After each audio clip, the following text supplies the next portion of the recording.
Estimados y estimadas amigas de la consultora educacional de Punet Limitada, con la entrevista que le haremos al licenciado y maestro Juan Carlos Palafox, mexicano, especialista en evaluación educativa, continuamos con una serie de entrevistas que hemos realizado y que ponemos a disposición de toda la gente que trabaja con nosotros, ya sea como alumnos, ya sea como profesionales que nos consulten.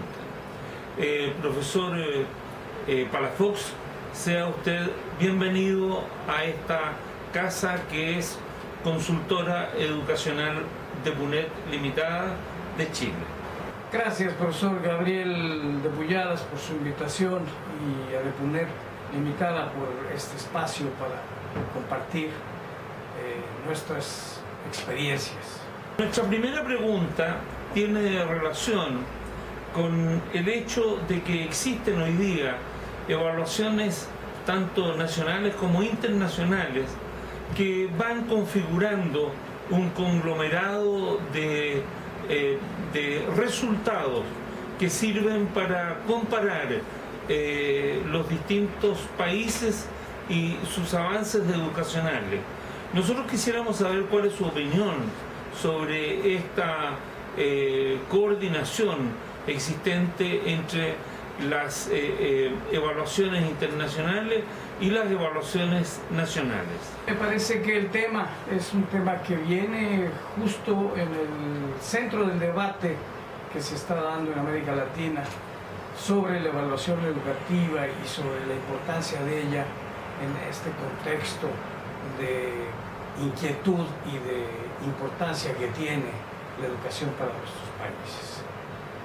La evaluación, en el sentido más estricto, pues nos sirve fundamentalmente para ubicar un fenómeno en un contexto. De ahí que la evaluación a nivel internacional es útil fundamentalmente para saber dónde está ubicado cada país en el concierto internacional. De no hacerlo así, las comparaciones nacionales se concretarían, dicho de manera coloquialmente, a vernos el ombligo, como decimos, y no saber si el avance que vamos logrando y que detectamos a través de las evaluaciones nacionales es suficiente para poder competir en el concierto internacional. De ahí que ambas evaluaciones, tanto las nacionales como las internacionales, tienen una relevancia y una importancia fundamental para poder determinar qué es lo que estamos haciendo y si lo estamos haciendo bien y en el mismo sentido con el resto de los demás países del mundo. Gracias, profesor Palafox. Continuamos con una nueva pregunta que tiene que ver específicamente con fallas que usted visualiza en estos sistemas de evaluación nacional e internacional y cómo estas fallas podrían ser superadas en un corto o mediano tiempo, no un largo tiempo, porque esas fallas tienen que ver también con las fuentes de financiamiento o las focalizaciones de los recursos. Por lo tanto, interesa en nuestros países que esas fallas sean detectadas a la brevedad con el fin de poder mejorar la distribución de los recursos, de los escasos recursos existentes. Profesor de Bulladas, mire, yo creo que una disciplina que tiene escasos 50 años, obviamente tiene todavía mucho por recorrer y por afinar. Y en el sentido de su pregunta, yo creo que fundamentalmente hay tres cosas que yo diría. Lo primero es que no puede ser posible que una prueba de papel y lápiz dé cuenta del esfuerzo continuado de un país a lo largo de toda una historia de educación. Lo segundo es que más que los rankings son los porqués. Y en eso se ha detenido poco, tanto la evaluación evaluación internacional como las evaluaciones nacionales. ¿Por qué es que esos logros tienen esa dimensión?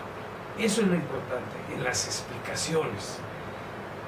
En cuanto uno sea capaz de explicarse los porqués de que los logros estén en tal o cual nivel, es en la medida en que los tomadores de decisiones podrán instrumentar medidas que permitan mejorar las cosas. Si esto no se da, es muy difícil que el solo hecho de una temperatura le diga a usted si está enfermo o solamente que estuvo al sol. No sabe uno nada, la temperatura por sí misma no tiene un significado, es una medida, hay que evaluar, y evaluar es emitir un juicio de valor. Como tercera observación es que hay que tener esto en un contexto.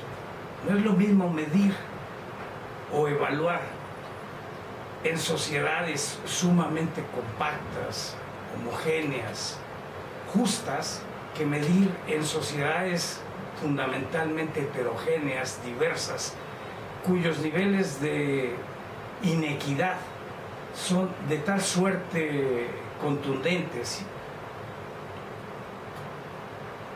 que de alguna manera afectan el rendimiento educativo. Hay que buscar la forma de instrumentar medidas que ayuden a controlar el efecto de la inequidad en las sociedades, sobre todo latinoamericanas como la chilena y la mexicana, que se distinguen por su inequidad. Gracias, profesor. Quisiéramos hacer una nueva pregunta que ya no tiene que ver con las fallas de los sistemas de evaluación, sino más bien con los méritos que han tenido estos sistemas de evaluación en el desarrollo de nuestros sistemas educacionales. ¿Sería usted tan amable de explicitar desde su propia perspectiva y desde la perspectiva quizá de algunos organismos internacionales cuáles han sido los mecanismos positivos de estos sistemas de evaluación? Bueno, por contraposición, los méritos hablan de que este tipo de medición, este tipo de evaluación nos permiten por primera vez acercarnos a través de ciertos indicadores que tienen que ver con el rendimiento educativo en concreto a cuál es la realidad de los países, sin dejar de considerar lo dicho en la anterior pregunta, que no pueden ser considerados como determinantes, deberán de ser sumados a otros indicadores para poder dar una visión holística y más completa del fenómeno educativo, que es uno de los fenómenos culturales más complejos que se da en el quehacer humano. Entonces, el principal logro es poder mirar, acercarnos a esa realidad que en anteriores tiempos estaba lejana, que no sabíamos si lo que estábamos haciendo era correcto, en qué lugar podríamos quedar en relación con los demás, ya sea a nivel de escuela, a nivel de alumno, se podría saber, pero hoy día estos mecanismos nos permiten hacer comparaciones entre zonas, entre municipios, entre comunas, entre países, y eso es el principal, pero siempre guardando las debidas consideraciones de que esto es un elemento más que se deberá de sumar a un conjunto de otros indicadores que den cuenta del fenómeno global que es la educación. En este mismo sentido, si bien las sociedades, sobre todo latinoamericanas, se distinguen por su inequidad, este tipo de evaluaciones nos permiten asomarnos a esa inequidad. Es un elemento que nos permite medir la inequidad. Es necesario complementarles con las explicaciones, que también pueden aportarlas, pero siempre en un contexto y conjuntamente con otros, como ya decía yo anteriormente, con otros indicadores más. Gracias, profesor. Quisiéramos saber de parte suya, dada su capacidad innovativa demostrada permanentemente en los trabajos, por ejemplo, que usted hizo en la UNESCO, ¿cuáles son las innovaciones que usted considera pertinentes que debemos hacer a estos sistemas de evaluación, tanto nacionales como internacionales? Las innovaciones tienen que ver fundamentalmente con los objetivos originales de la evaluación. No se están cumpliendo. Los sistemas de evaluación se han transformado en sistemas de medición. Solamente miden y no explican. La principal innovación que deben de tener estos sistemas es volver al espíritu original de estos sistemas, a evaluar, a emitir juicios de valor, a poder explicar las razones por las cuales los rendimientos se dan en tal o cual medida. Mientras esto no suceda, no tendrá utilidad, como no la ha tenido en los últimos años de evaluación en América Latina, a pesar de que casi el 100% de los países latinoamericanos han instrumentado sistemas nacionales de evaluación, pero que solamente miden. Esa sería la principal innovación, volver al origen de la razón de ser de los sistemas. La segunda innovación dice relación con contextualizar la información. No es válido pensar en que, dada la diversidad de nuestros países, es necesario instrumentar un método distinto para cada país o para cada condición. El método es el mismo para todos. Lo que hay que buscar es formas que permitan controlar la diversidad y los factores externos a la escuela para que aquello que aporta la evaluación nos permita, por un lado, identificar con claridad los resortes que son responsabilidad de la escuela e incidir en ellos, y aquellos que no son responsabilidad de la escuela, pero que también afectan los rendimientos educativos. Es indispensable buscar lo que yo he dado en llamar un índice de esfuerzo escolar que dé cuenta del verdadero esfuerzo que cada niño, cada maestro, cada escuela, cada zona escolar, cada sector escolar, cada municipio o comuna, cada país aporta desde su propia realidad. Y no todos en un tropel donde la carrera de caballos, obviamente los países más desarrollados, los países que tienen mayores recursos, las zonas escolares que tienen mejores alumnos en términos sociales, generalmente obtienen los mejores puntajes, y aquellas zonas más deprimidas, con familias más carenciadas, obtienen generalmente los puntajes más bajos.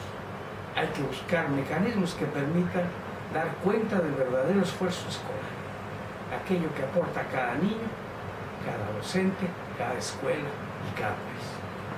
Por último, como tercera innovación fundamental, es vincular los resultados de la evaluación a los procesos de capacitación. Estos sistemas de evaluación están relacionados fundamentalmente con el currículo, con lo que deben de aprender los alumnos. De ahí que las evaluaciones dan indicadores sobre aquello que no logran los alumnos. Cuando un alumno no logra X contenido,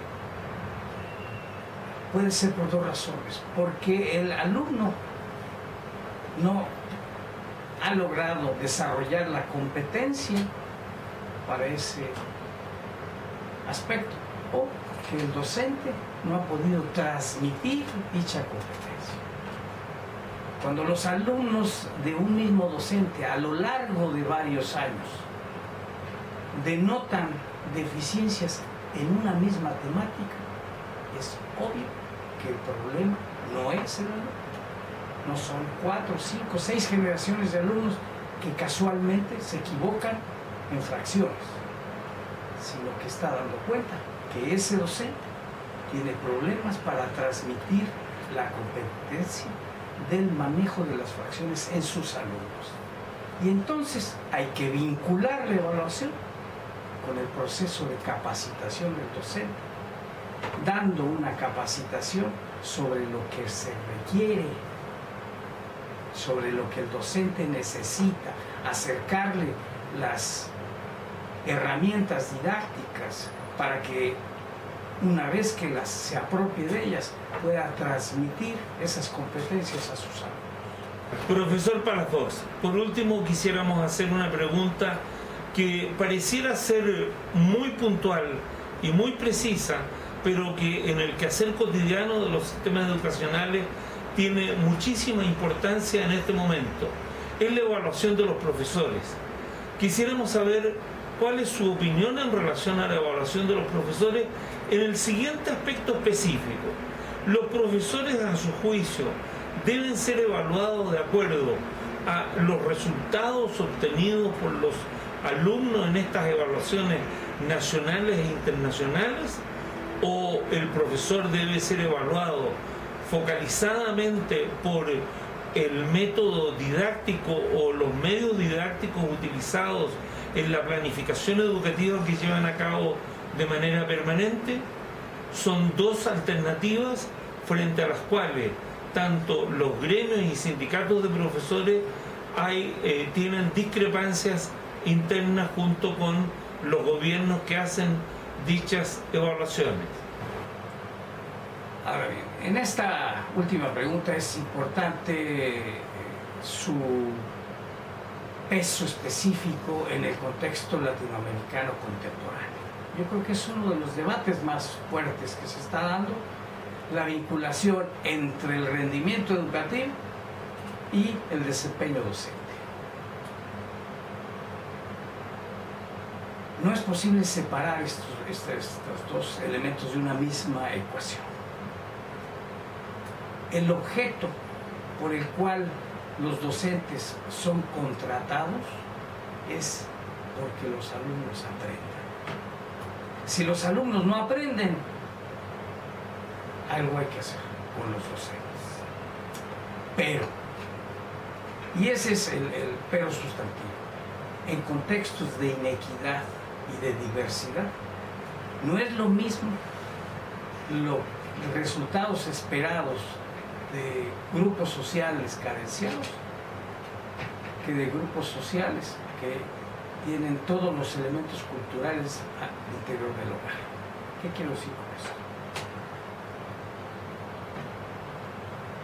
La variable que mayor explica el rendimiento educativo, según toda la investigación dura del mundo, no es una variable que suceda al interior de la escuela, es una variable que sucede al interior del hogar, y es el capital cultural de las familias. Si un docente cuenta con un grupo de alumnos cuyo capital cultural es muy pobre, sus resultados generalmente van a ser buenos. Si un docente, por lo contrario, cuenta con alumnos cuyo capital cultural en sus familias es muy alto, generalmente sus rendimientos van a ser muy altos. Entonces, meter en la misma canasta a estos dos docentes es del todo injusto. Más allá de que se deban de considerar otros factores en la evaluación de los docentes. Pero si ha de considerarse el rendimiento de los alumnos como parte de la evaluación docente, es necesario controlar la medición de tal suerte que el efecto de los factores externos a la intencionalidad pedagógica de la escuela sean controlados, sean limitados y sea de alguna forma rescatado aquello que sí le corresponde y que sí es responsabilidad del docente. En tanto no se haga esto, vamos a estar, como se hace actualmente, estigmatizando a los docentes cuyos alumnos provienen de los estratos sociales más carenciados y sobredimensionando a los docentes cuyos alumnos provienen de los estratos más ricos y con mayor capital cultural.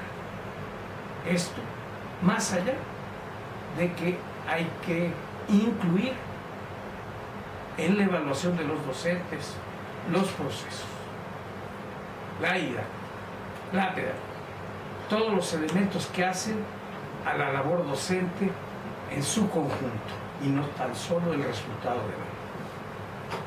Por último, profesor Palafox, quisiéramos que usted nos diera alguna opinión o reflexión que no estuviese incluida en las respuestas o en las preguntas que nosotros hicimos en esta oportunidad, que como usted ve se han focalizado en aspectos muy específicos de la evaluación tanto nacional como internacional. Y a la vez agradecerle la voluntad y el tiempo que nos ha dedicado como consultora educacional de PUNET Limitada, porque este video que estamos grabando lo subiremos a las fuentes sociales de comunicación para que sus opiniones sean conocidas en lo posible en toda América Latina. La sugerencia tendría que ver con la democratización de estos procesos. La evaluación no es una ciencia oculta. La evaluación obedece a procedimientos técnicos claros que no requieren de estar ocultos. En la medida en que estos procesos sean socializados, estos mismos son adoptados por la sociedad. En tanto son ocultos, son solamente del manejo de los expertos, dan la impresión para la sociedad y sobre todo para los docentes que ocultan algo. No hay ninguna necesidad de ello. Si no se tiene la razón, la lógica, la intención de mejorar en estos procesos, ok, ocúltenlo.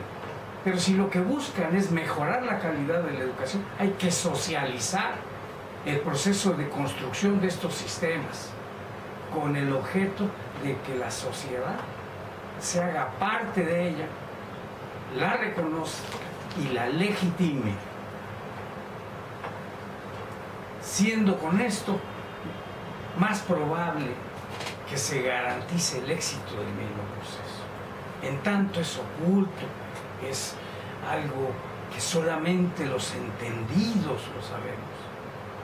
La sociedad queda lejos y sobre todo los docentes tienen suspicacia sobre los verdaderos objetivos que se persiguen. No hay nada oculto en la evaluación. Son mediciones concretas que, con procesos lógicos que pueden ser explicados ante cualquier escenario y cualquier auditorio y pueden ser construidos socialmente. Esa es mi principal sugerencia fuera de las preguntas que usted me hizo, doctor, y quiero agradecerle finalmente esta oportunidad de comunicarme con mis colegas de América Latina, agradecer a DEPUNET este espacio y sobre todo finalizar diciendo que dentro del proceso educativo hay dos palabras que son fundamentales y que no hay que olvidar. Toda reforma, todo proceso educativo, toda evaluación educativa debe considerar dos palabras: la pedagogía y la didáctica. El qué se enseña y el cómo se enseña. En tanto estemos lejos de esas dos palabras, todo lo demás estará fuera del ámbito de lo que es educar. Gracias. Muchas gracias, profesor Palafox, y tenga una muy buena estadía en Chile en estos momentos. Gracias.